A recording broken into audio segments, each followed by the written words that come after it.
Oh boy, 613 golfers, if you weren't excited about golf season before, you have got to be excited about golf season now. Yeah, we went through a little cold snap over the last couple of weeks, but the warm weather has returned. The snow is melting quickly, and it is exciting to see golf season is now upon us.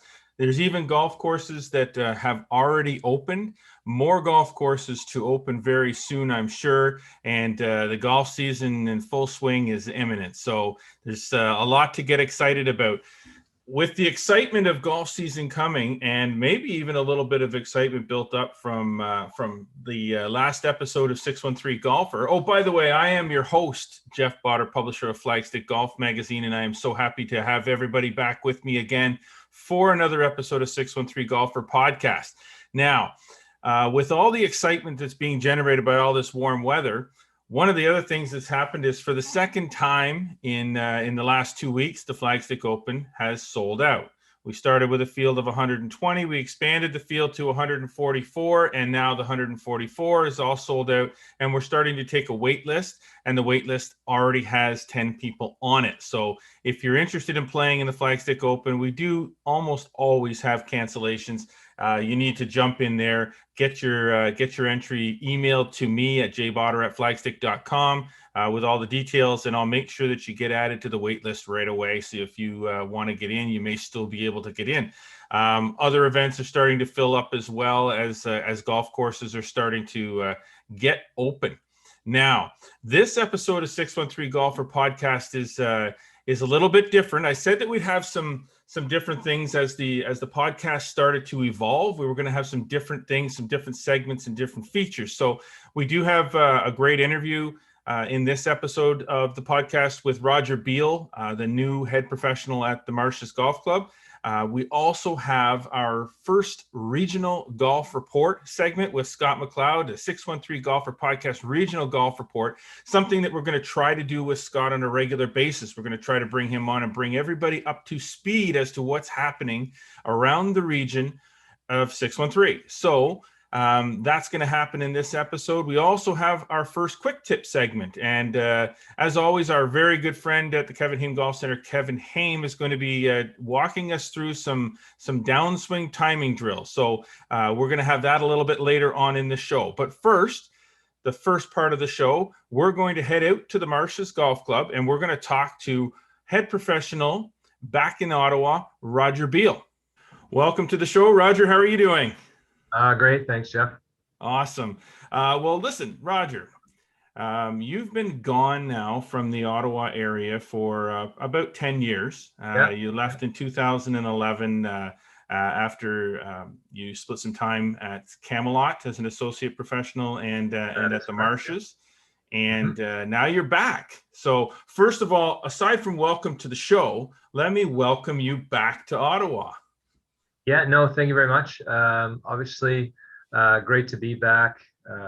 There's a great golf vibe in the city, obviously. Lots of golf courses, lots of golfers. So yeah, no, it's great to be back and back in Canada. Nice. So now I'm telling everybody, welcome back. Now let's find out, where the heck did you go? Right. So 2011, I was offered the director of golf position at Royal Westmoreland in Barbados. So that's a kind of a high-end private resort style golf course. So 400 members, 100,000 US to get in, 30,000 a year dues, and then they basically rent out their large villas to resort guests, I guess. And we also had a few apartments as well. So but yeah, primarily high-end, high net worth UK. We did have a few Canadian members, mostly from Toronto, and then but primarily UK based. So yeah, that was for 4.5 years. So great club, R2J design, really nice. So that was 4.5 years, and then 3.5 years at Apes Hill, which they made me an offer I couldn't refuse.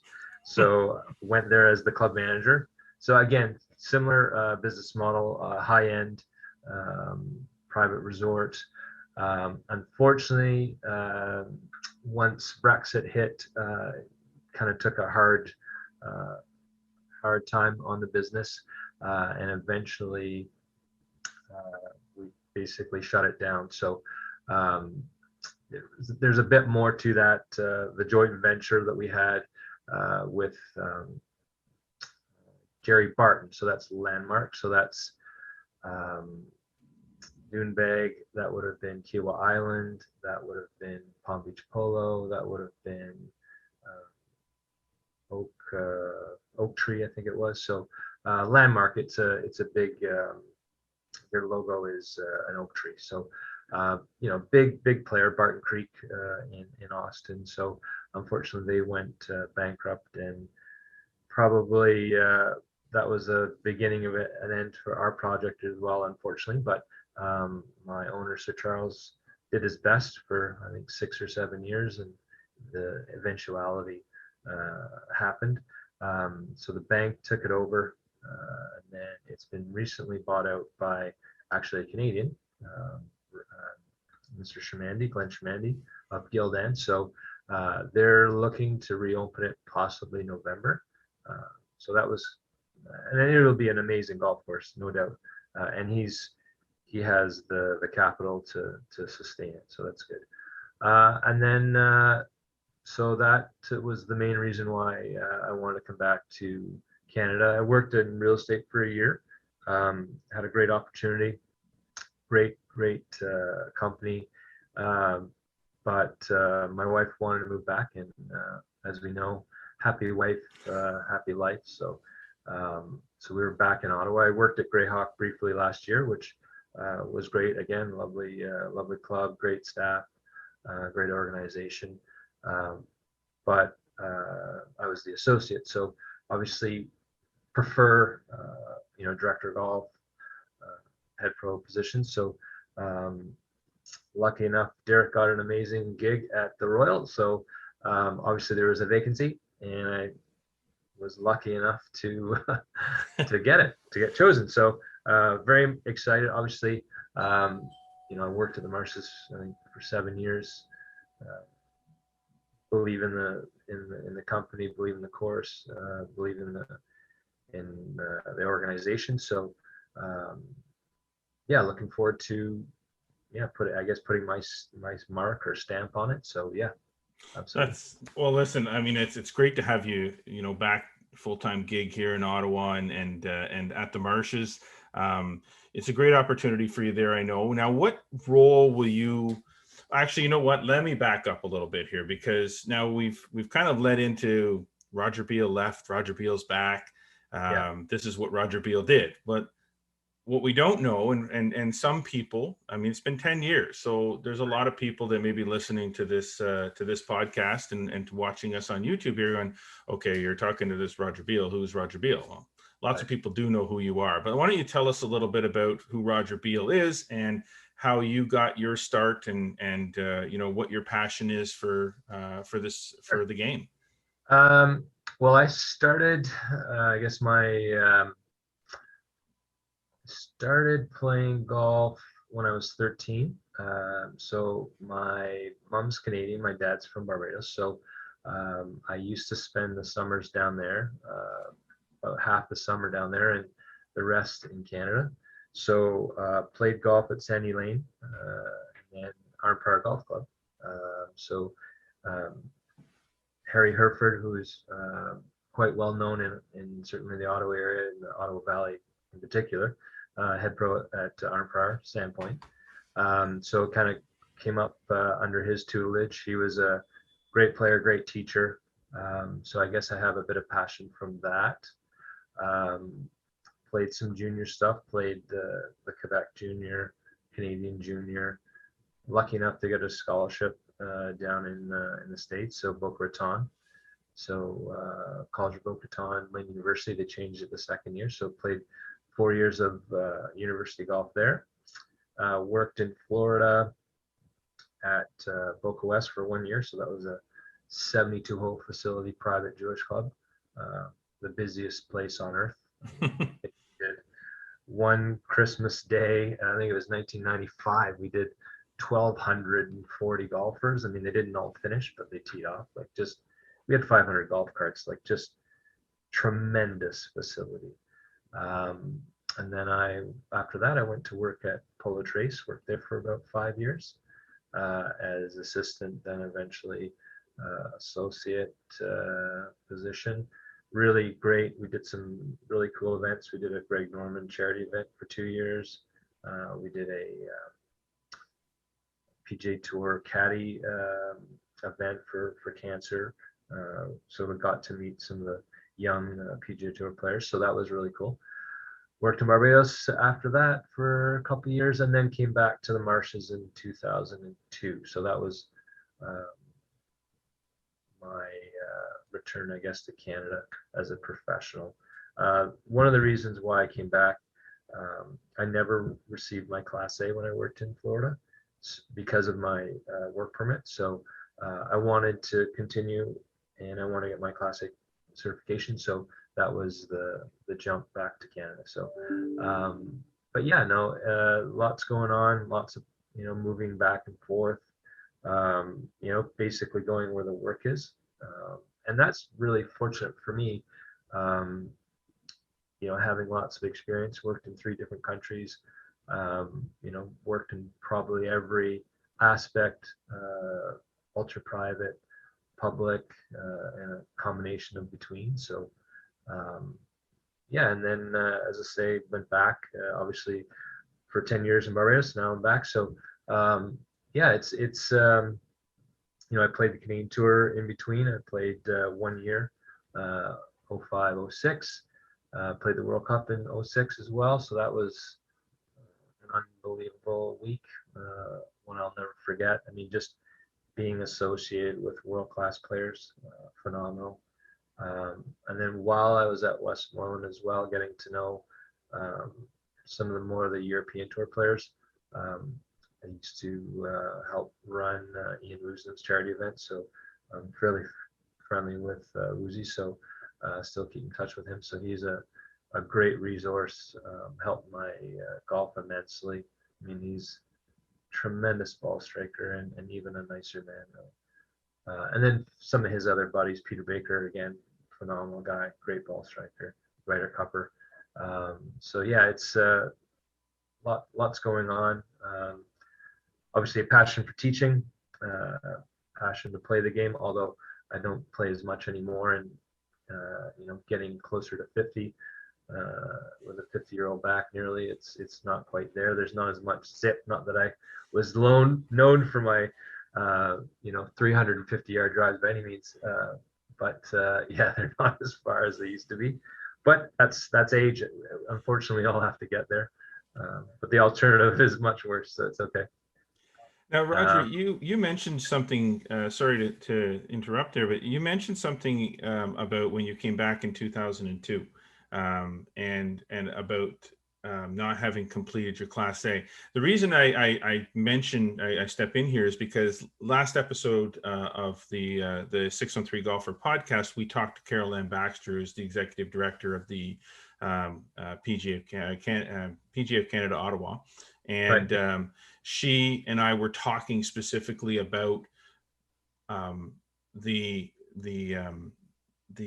passion or the need for pros like yourself to be Class A PGA of Canada guys right. and women, and not to just, because you can teach, because you have a place to teach, or because you have a place to work, and they don't particularly care one way or the other. It's something that's inside yourself that just says, I have to do this. Scott Scott McLeod, I know well too. Yep. Scott, same thing.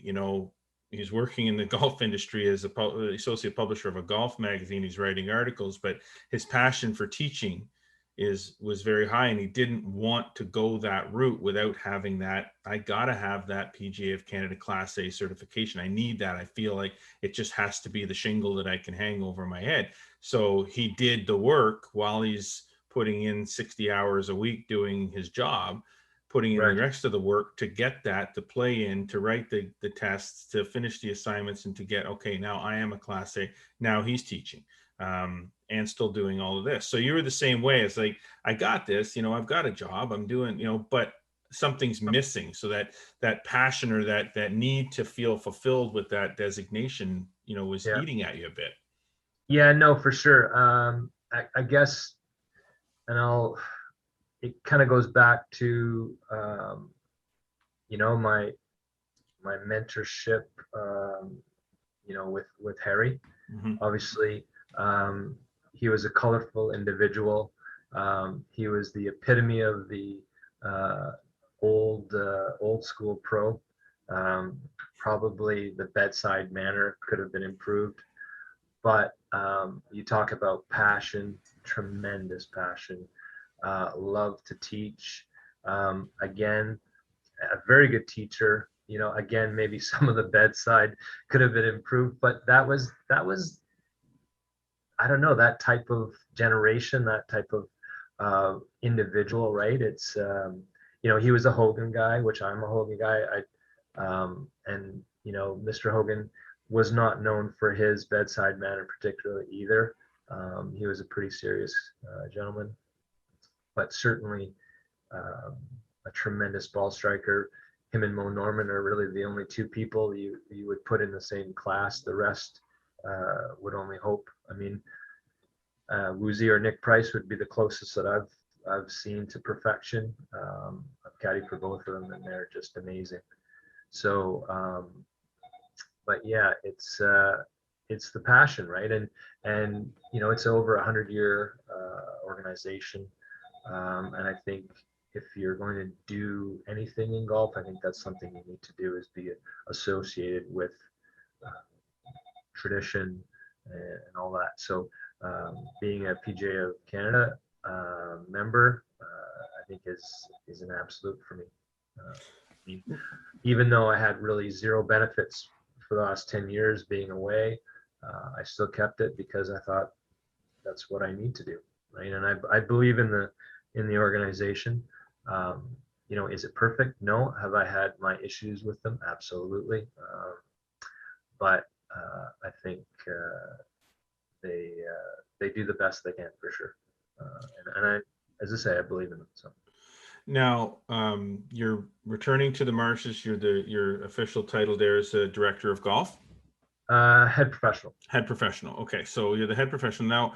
What are your are you going to be all encompassing, a little bit of everything? Are you going to be focusing more on the business end, or are you going to be able to do obviously what you're very passionate about, which is teaching? Yeah, I probably will. Yeah, I'm going to try and do a bit of both. I don't think I'll be teaching as much this year as hopefully next year, just because there's a lot going on, and obviously getting my team set up and all the procedures and everything. Uh, Obviously the shop. I will also look at doing some merchandising.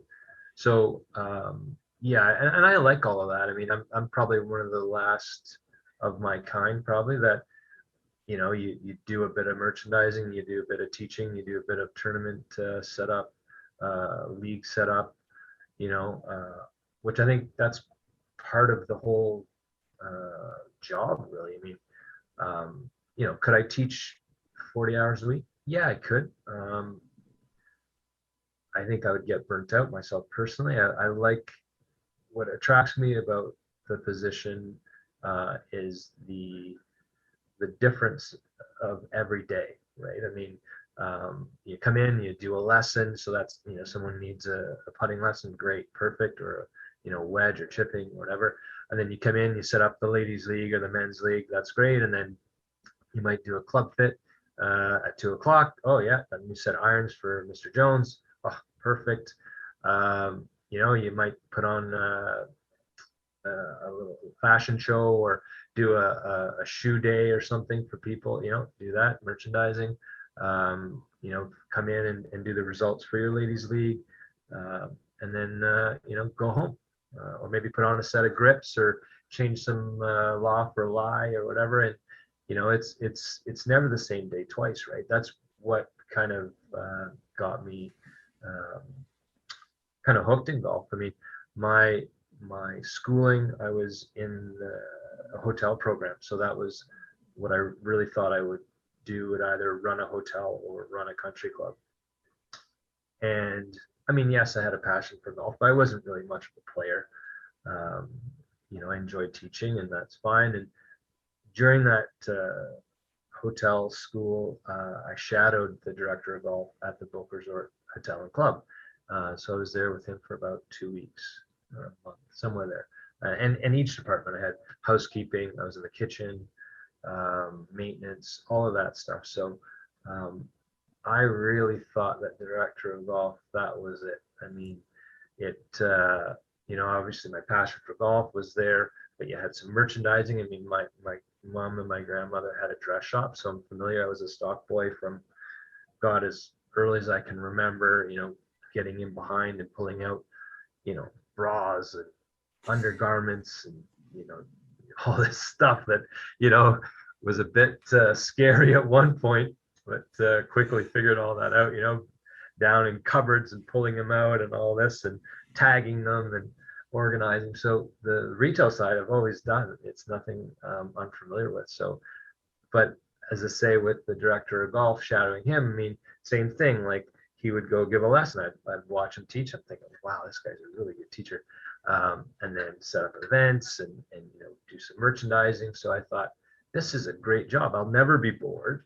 I won't be stuck behind a desk. Yes, there is some desk work, and I think I get more of that than less of it, but that's okay. That's part of the gig. But yeah, you just never have the same day twice. And that was my, I don't know, my kind of interesting part of it, right? So, but yeah, it's goodness, I've been doing it for a while. So turned pro in '94. So been at it ever since, really. Wow. Now, what sort of is the plan? I'll call you the new guy at the Marshes, but I mean it's the new old guy. You've been there before. Right. You're familiar with the club and familiar, obviously, with the superintendent and maybe it's more of a new staff than was there when you were there before. Although I don't know, was Donnie Rio there when you were there? Yeah, absolutely. Yeah. So what's the plan moving forward at the Marshes, like for this year, for instance? Like what you guys got on tap? I mean, I don't think we'll be changing a great deal. I don't think. I think we do offer a few memberships. It's certainly not our main business model, but we do have some of those, and they're probably at about 75% capacity. So they'll soon be getting there, I would have thought.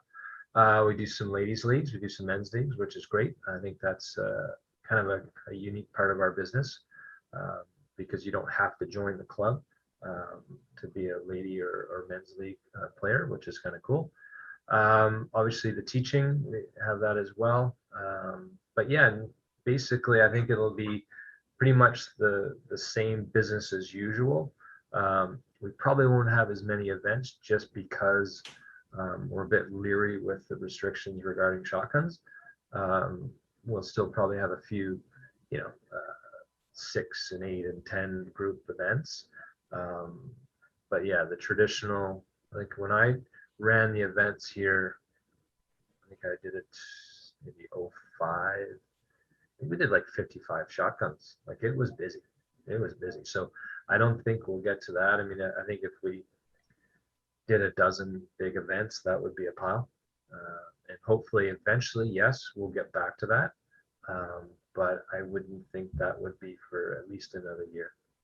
Yeah, I think we're all hoping that at some point or another we do get back to what might be considered in the new normal, because I don't think that saying we're going to go back to normal. I don't think normal is going to be normal. I think it's a new normal.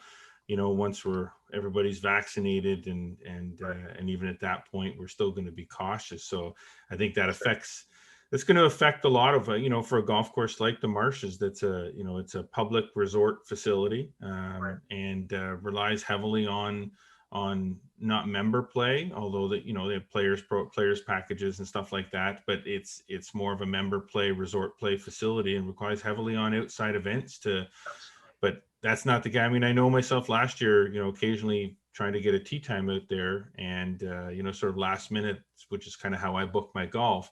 My philosophy of booking golf, that just doesn't work anymore. I No. can't, which actually, and in fact, is funny because it sort of led to me not actually being able to play as much as I usually do, because my business, like yourself, you don't book, you wouldn't be booking your tee times, wherever you play, because you're in the business. You're okay. I've got an afternoon free. I want to go play golf, and that's how I would book my golf. Last year, Yeah. that wasn't happening, and I didn't have enough pull, I guess, to kick somebody out of a tee time. No, I mean, again, just referencing where I worked previous last year at Greyhawk. I mean, and when I talked to the staff here, it was the same. Like, you just a week in advance, the tee sheet would be closed out within 20 minutes, right? I mean, so yeah, it's unprecedented volume, which is great. I mean, I think we will have something similar to that this year as well. So the good news is I think people have switched on to that, so that they'll, if they're interested in playing golf, that they'll plan ahead. Um, I mean, that would be good. I've certainly been letting all of our guys know that yes, if you have a week in advance, or if you remember, it's 8 for the gold and 14 for the platinum, please use it, because you'll be disappointed.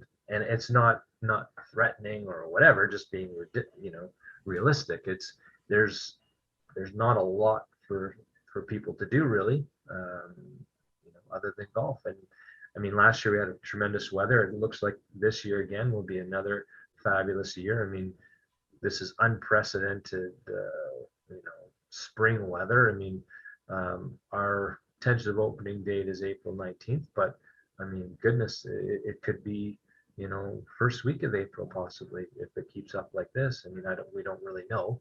I mean, they say the weather will be good, but then, you get a foot of snow the next day. So, I mean, weathermen are wrong all the time, and they still have a job. So, What? like, yeah, They're never wrong. Come yeah, on. right, So, Roger, I have a question for you.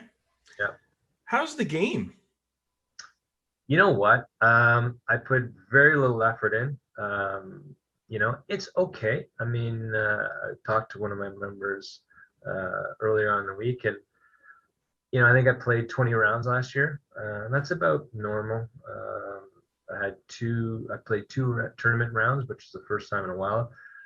Played shockingly. I think I hit 2 balls out of bounds. I haven't done that in an event in easily a decade. So, we were just a bit tired. I guess we had the club championship and then went and played. So, but no, it wasn't bad. I mean, I think my low round of the year was maybe 65, 66. So, considering that my back feels like it's 1,000 years old, and, I had the worst putting year that I remember. I still, shot under par most days or around par. So, yeah, it's okay. I mean, obviously that part of the, my life, or my passion, it's no longer the focus. But I think I can still get the ball in the hole. I don't think that'll change. You do know that after what you just said, nobody listening to this podcast or watching us this podcast right now has any sympathy for your sore back or anything whatsoever No, I right know, now, exactly. right? We're all golfers. Yeah, no, I didn't play so well, but I think my best was 65. yeah, Yeah. Okay. Everybody's expecting 75, and yeah. but that's Well, but that's the thing. I mean, the most of what I remember from, and it's only been 10 years, but most of what I remember from when you were here and playing in zone events was you were competitive, like you, yeah. and you can play. Yeah, I mean, it's interesting, right? Like, I don't think technically I was ever a great player. And, I probably developed much later than most people, I suppose. And I think it was just my tenacity. I think it comes down to the size of it's not the size of the dog, it's the size of the fight in the dog type thing. And I come from a little bit of a athletic family. My dad was a very good athlete, very competitive. Um, and I think it's just something I've kind of grown up with. And I figured out golf a bit later than I would have liked to if I was to become a touring professional. And a lot of it was just poor mental, really, if I'm honest. I mean, when I worked in Florida, I had some good instruction, but I just couldn't quite put the mental side of the game together or keep it together. And I think as I got older, I figured out what worked for me and how I could, perform under pressure, generally on a regular basis, and how I enjoyed it. Right. That's the other thing. Like, if I play just with buddies, I'm still pretty useless. But if there's something on the line, I tend to do okay. And it's just, I don't know. I just kind of turn on a switch. Maybe, I'm not sure. But yeah. It's dollar signs, right? Yeah, I guess. I don't know, or not necessarily. I guess it's more pride, right? But I mean, if it's just goofing around, having a few beers, yeah, that's fine. And I'll shoot even or 75. I don't really care. But if it was okay, this is a serious match and whatever, yeah, I tend to focus a bit better. Although, mind you, the 2 tournament rounds were awful. That's probably the worst golf I've played in a while. But I mean, that's one event, and I think I've played in the last 5 years. Maybe that was my 3rd round or like 3rd event. So, and then again, as you know, you're a golfer, competitive golf and casual golf are 2 different animals. Right? Oh, big time. Most people don't understand until they've done it. We get a lot of guys that play. We have our annual amateur championship in the spring at the Flagstick Open, and we get a strong field, like a very strong field. We also get a lot of, because it's a flighted event, we also get a lot of mid to high handicap amateurs that are playing in it. And the biggest comment that we have from the ones that, especially last year, the biggest comment we have from them is, I had no idea that tournament golf was so tough. They don't understand the difference between having to grind out a 2-foot putt. It's so easy when you're just casually playing, with your buddies, to walk up and tap in a 2-foot putt because you're not even thinking about it. But all of a sudden, every stroke counts, every shot matters. And those 2-foot putt, that hole is the size of a golf ball once you're standing over it. Yeah. No, I mean, I have a tremendous story about tournament golf. So obviously we just had the PGA Champ course, the Honda Classic. So when I was working in Florida, I used to play the South Florida Tour. So that was a mini tour, primarily in the summer. And we had an event at the Champ course. And back in those days, it was a par 72. 10 was a par 5, and I think there was another par 5 that changed. But I mean, I think I was 9 under through 11 or something, 8 under through 11. I chipped in for eagle on 10 and birdied 11. So I'm 8 under through 11 on the toughest course you'll ever play in your life. And then we had a bit of a rain delay. The kind of storm was coming through. And I managed to shoot 70 because tripled 15, doubled 16, bogeyed 18. Sorry, bogeyed 17. I think I birdied 18 for 70. And I mean, I felt like jumping in the lake, right? I mean, you go from having probably the best start I've ever had in golf. And I'm thinking, again, as every weak-minded professional golfer does, I'm shooting 59. Yep. Right. On this course, this is unbelievable. And you get so far ahead of yourself. And, instead of just doing what you were doing that got you there, which was nothing, just picking your target, picking your yardage and committing. But yeah, I mean, and that is a scary golf course, no doubt. Like, if you've ever played it, it is so scary. And again, I'm a young assistant pro playing against, some PGA Tour players that had off weeks, or certainly mini tour players. So the guys were very good. So that, you got to keep making birdies. So that's how I kind of got into that start. But then all of a sudden you realize that, holy shit, you could really make a score, and then all of a sudden, you're pulling up the handbrake and you're starting to steer it, and you can't do it there.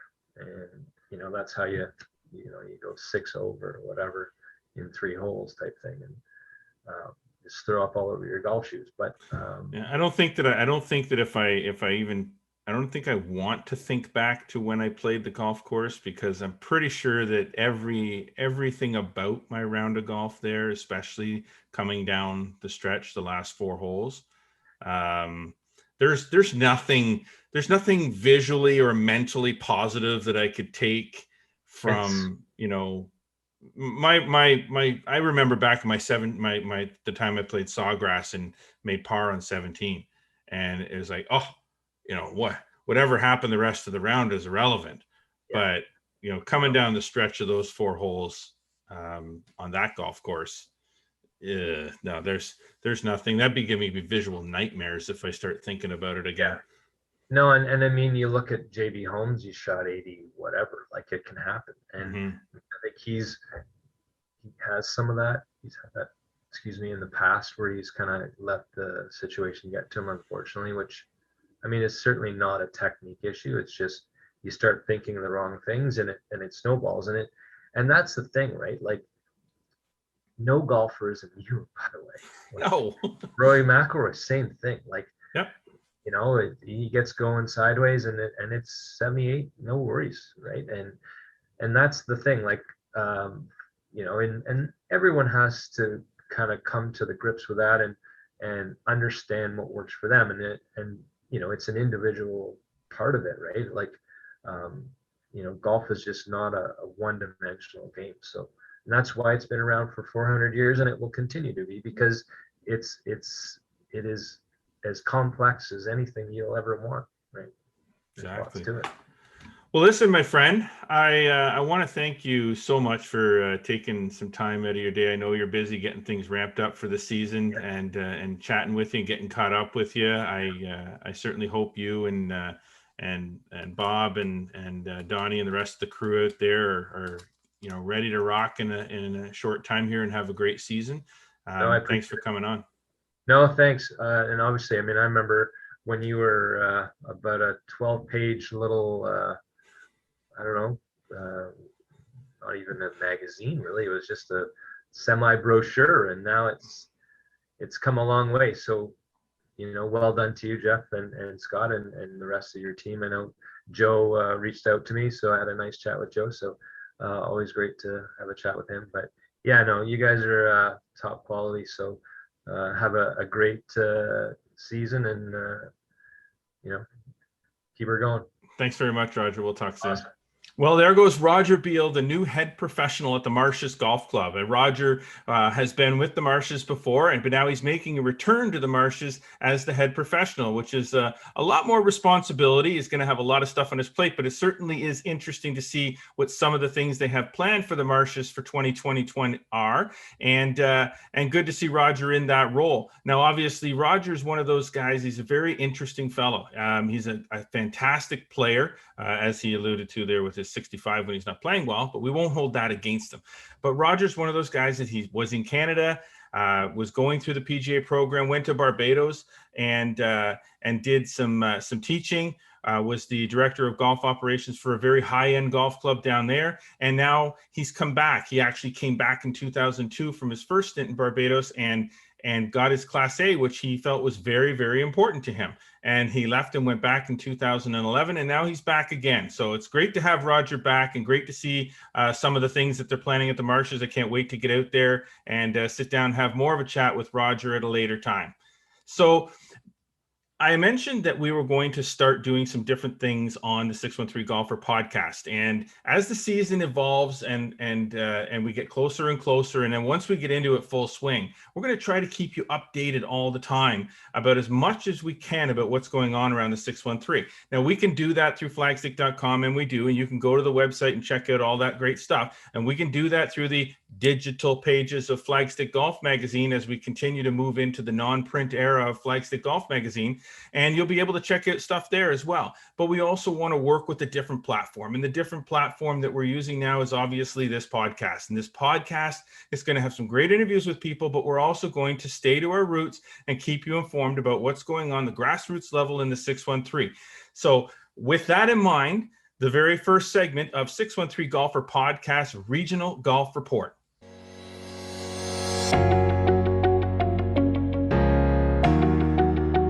Hey everyone, Scott McLeod here, the Associate Publisher of Flagstick Golf Magazine, with a regional report for the 613 Golfer Podcast. Lots of news, lots of things happening around the region, so we want to keep you updated. I'm going to pop on Jeff's podcast here, the 613 Golfer Podcast, on an occasional basis just to give you the latest news and updates and items from around the region. Lots to go through today, so don't mind me if I flick over here and look at my iPad and have a look at some of my notes, because there is a lot going on in the region. Certainly it is springtime now. Everybody's sort of getting into the spirit of things as far as golf is concerned. Had a lot of regional golf businesses involved in the recent Ontario Golf Expo, which was run virtually this year. Very successful. A lot of great feedback from that, and it was nice to see a lot of the businesses involved. As to golf itself, obviously golfers now are getting to go outside and hit golf balls. March 12th, the Kevin Hayne Golf Center in Canada opened, and now that's been followed by a number of other outdoor golf centers and driving ranges. Mare Blue Golf Range is open.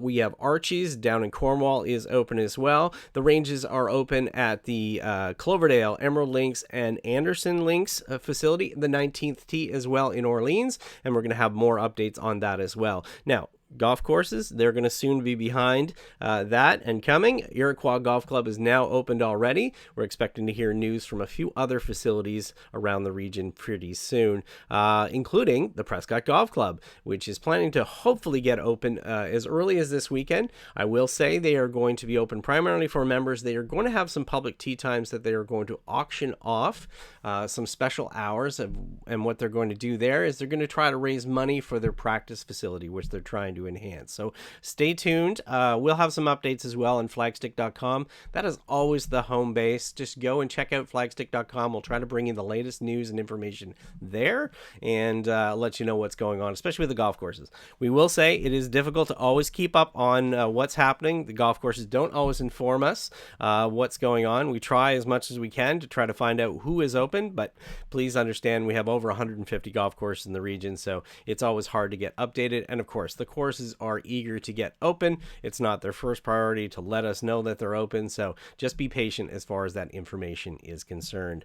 Moving on, we've had a lot of things happening in the last couple months within the region. If you have not been keeping up to date, there are a lot of personnel changes at golf courses around the region. We just have a list of some, and we're going to let you know about some of those today. I mentioned the Prescott Golf Club. They do have a new general manager. He's Steve Martineau. There's a story about that on Flagstick.com. Titleist has hired a product specialist for the region, a familiar face, Dan McNeely, the former pro and general manager at the Smith Falls Golf and Country Club. He'll be set up, I think, April 1st with officially, and he'll have some fitting facilities that he'll be making use of. He'll be assisting the local rep, Gavin Corbet, in fittings within this region and Northern Ontario as well. Other moves that we're seeing around the region, especially in the professional ranks, Roger Beale is now the head professional at the Marshes Golf Club in Canada. Jonathan G. will now be the new head professional at the Landings down in Kingston. Chris Barber there becomes the executive professional at the Landings. There's a new head professional at the Carleton Golf and Yacht Club. Cameron Gall returns from British Columbia to take over as the head professional of that position. Cameron previously worked at some top clubs in the Toronto region. Also as well, other changes that we have, Steve Hall, another PGA of Canada professional for the Ottawa Zone. He will move over to the Pineview Golf Club as the teaching professional there. He has let us know that. Another move, John Jameson is the new apprentice professional at the Cataraqui Golf and Country Club down in Kingston. John Stevenson, who was at Greyhawk previously, is now working with Golf Tech in Ottawa. Brett Cleggett Woods has joined the Canadian Golf and Country Club as a teaching professional. He was previously at the Ottawa Athletic Club. Adam Miller has joined the staff at the Brockville Country Club, an associate professional. And currently, if you happen to be an assistant professional and you're looking for a position, clubs like Greyhawk, Lock March, and the Marshes are still seeking assistants assistant professionals for the year. As you heard last week on the podcast here, the Play Junior Golf Tour is certainly getting things underway. They have published a schedule for the year, a few TBA dates announced in that, but mostly they are set for the year. The schedule is going to start on May 23rd at Black Bear Ridge in Belleville. Huge response to that, according to Chris Veldkamp, the founder and president of that tour. We are proud, of course, to be a media partner for that tour. They've also announced partnerships as well with Ping, Titleist FootJoy, and BioSteel as well. And First Capital is back as the title sponsor of the First Capital Cup, which is basically the point standings for the entire year. That should be a very successful year. Huge demand for junior golfers. I believe they had 420 members last year. So if your junior is interested in signing up for those events, I would suggest you do that fairly quickly. On the other side, in the industries as well, there was a new superintendent, Manderley on the green. Let's work on down here. Oh, he was announced actually in early February, and the new superintendent there is Mitchell Dandy, who previously worked at Hawkesbury. At La Cité in Hawkesbury. Brad Fritsch, recently, a lot of people are familiar with him from the Ottawa region, recently made an appearance on our T-Talk podcast. If you're interested in knowing what Brad is up to, he still has past champion status on the Corn Ferry Tour. He's doing some qualifyings to get into events, and we'll certainly try to make a schedule. But for those who have been asking about him, he's certainly very busy on the circuit. Another local professional, Brooke Henderson, has now made 3 starts on the LPGA Tour for this year, and she'll be getting back underway this week at the Kia Classic in Carlsbad. Other notes that we should talk about that were announced previously over the winter, especially on Flagstick.com. The Ottawa Valley Golf Association has named their development team for 2021, in case you missed that. And this squad this year has 6 boys and 6 girls, and they're members from different clubs from around Eastern Ontario and Western Quebec. And I will tell you, the members of the team this year are Sophie Folds, Lauren Gervais, Antonio Ho, Ashley Lafontaine, Carly Malure, Maddie Patura. On the boys' side, it'll be Atlas Ibbett, Isaiah Ibbett, Ellis Kinnaird, Jared Lipsky, James Newton, and Yuri Zhu. So that's your team for this year for the 2020 regional development team for the OVGA.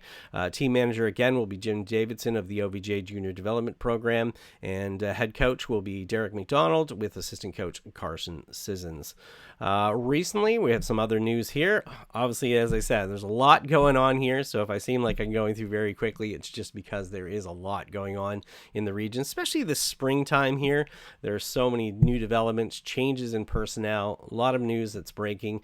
Just keep up to date on Flagstick.com, and we'll keep you updated on everything that's going on. Golf Quebec recently had their annual general meeting, and that was on February 22nd. And just to let you know, Denny Loisel has been reelected for the 3rd straight year as the president of Golf Quebec. All right, getting to a few other things as well, and we certainly have a lot of junior-related events and tournament-related news that's coming on right now. People will be happy to know that the canceled U19 Junior Girls Golf Championship, which was scheduled for the Brockville Country Club last year, is going to resume this year for 2021. It will be held. And I should let you know that is scheduled for July 6th to 9th, 2021. And the club is still looking for volunteers. They need about 30 to 40 volunteers to help out and operate that event, which obviously will be done under very strict COVID-19 guidelines. Certainly, you can contact the club there, and they'll put you in touch with the tournament chairs, and they can help you out and see if you'd want to volunteer. That event is a historic event. It's been happening since 1927, and past winners have included golfers from the region, including Heather Kuzmich from Trenton, who's the all-time winner at 5 times in a row from 1980 to 1984, and Brooke Henderson won it as well in 2011 and 2012. All right, other golf events in the region. We have a ton that are scheduled for this year, especially from Golf Ontario. OVGA has a full schedule. You heard last week on the podcast, Drew Lefebvre, the tournament director, was on, made note of their tournament schedule for the year. So check out ovga.org for that. Golf Ontario as well, as I mentioned, will have a number of events in the region and provincial events as well on top of qualifiers. On the women's side, the Ontario Women's Match Play is going to return this year. It is scheduled for June 19th to 21st at the Cataraqui Golf and Country Club in Kingston. On the junior side, for the Golf Ontario in this region, Ontario Junior Boys Qualifier will be held June 19th at Equinel. The Ontario Bantam and Juvenile Boys and Girls Qualifier will be held at Upper Canada Golf Club on June 30th. On the men's side for Golf Ontario within the region, we have the Ontario Mid-Amateur Qualifier, which is going to be May 15th at Cataraqui. The Ontario Men's Amateur Qualifier, which will be June 30th at Upper Canada. So that'll be held the same time as the Bantam the Bantam Juvenile Boys and Girls. Again, lots going on here, so trying to keep it all straight. The Ontario Senior Men's Amateur Qualifier, which will also be at Upper Canada on June 30th. And then the Ontario Senior Men's Amateur and the Men's 70 and Over Provincial Championship will be held at the Loyalist Golf and Country Club this year down in Bath, Ontario, just west of Kingston, July 27th to 29th. And the Ontario Men's Better Ball Qualifier will be held September 30th at the Trillium Wood Golf Club. Mentioning Loyalist as well, if you have a junior and you're interested in another event, they are hosting their annual junior showcase on May 8th to 9th. This is a great event for juniors. 2 days of competitive golf, includes a practice round, I believe, as well. Cost is about $100 plus tax. Includes warm-up balls, prizes the top 3 divisions. They have walking scores for the Pee Wee divisions. Welcome gift pack as well. Divisions there for Pee Wee golfers, Bantam golfers, juveniles, and juniors. So that's a lot that's been going on. Certainly there's definitely more news coming within the region as the season gets open here in the Flagstick region, the 613 region. Keep up to date. I'll be back monthly with an annual report. I'll be back monthly with a monthly report talking about what's going on in the region. Obviously, we'll have some tournament updates as the events begin, and certainly catch us here on the 613 Golfer podcast monthly with these regional reports. Well, that was our very first 613 Golfer Podcast regional golf report with Flagstick Golf Magazine associate publisher Scott McLeod. I'm really looking forward to visiting with Scott throughout the golf season for more regional golf reports just like that one, keeping us all up to date on what's happening around the region in golf in the 613. Now, as the season gets a little bit closer, although I say closer, it feels like it's already here. We're starting to head out to the driving ranges, to the practice tees, and we're working on our swings, and we're trying to get ourselves in tip-top shape. So when we're ready to hit the first tee, we're hitting the ground running. On this podcast, each week, we're going to be trying to bring on a different Canadian PGA professional, not necessarily a different one every week. We'll use the same ones more often if they're ready to give us some tips, but we're going to be looking at getting some quick tips from PGA professionals from around the 613, and who more fitting to provide us with our first 613 Golfer podcast golf tip than our good friend at the Kevin Haim Golf Center, 25-year contributor to Flagstick Golf Magazine, Kevin Haim. All right, golfers, time for another quick tip, and this is one of my favorites, a little drill that can help you with your sequence or your downswing, that little magic move to start your swing properly. If you swing back the club properly, you should be able to stop at the top, look around, have a ham sandwich, and still release down through the golf ball properly.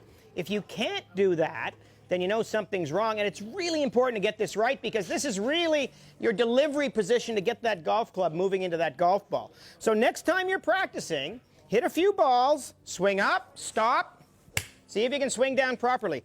If you can't, get to a PGA Pro. If you can, work at it for timing. That's your quick tip for today. For more, check me out on Twitter at Kevin Haim or any social media platform. Well, that certainly is one tip I know I'll use this year. I hope you will too. Whenever you get a chance to get to the driving range, work on that tip. Thanks very much for that, Kevin. Well, that's about it for me this week. I want to thank Roger Beal from the Marshes Golf Club for coming on and having a chat with us and giving us a little bit more information about himself and what's going on at the Marshes for 2021. Thanks again to Scott McLeod for our regional golf report. And thank you to you for listening, for you for watching. I also want to remind you to visit Flagstick.com, subscribe to our YouTube channel, click the like button, and make sure you click the notification bell. Make sure you get every single episode. You can check us out at Flagstick.com. Check out Spotify, Apple Podcasts. If you want to hear the audio version of this podcast, you don't want to watch it, that's fine. Check us out on Apple Podcasts and Spotify. You'll get every episode there as well. I'm Jeff Botter, and you've been listening to 613 Golfer Podcast. Thanks very much, and always remember, go for the stick.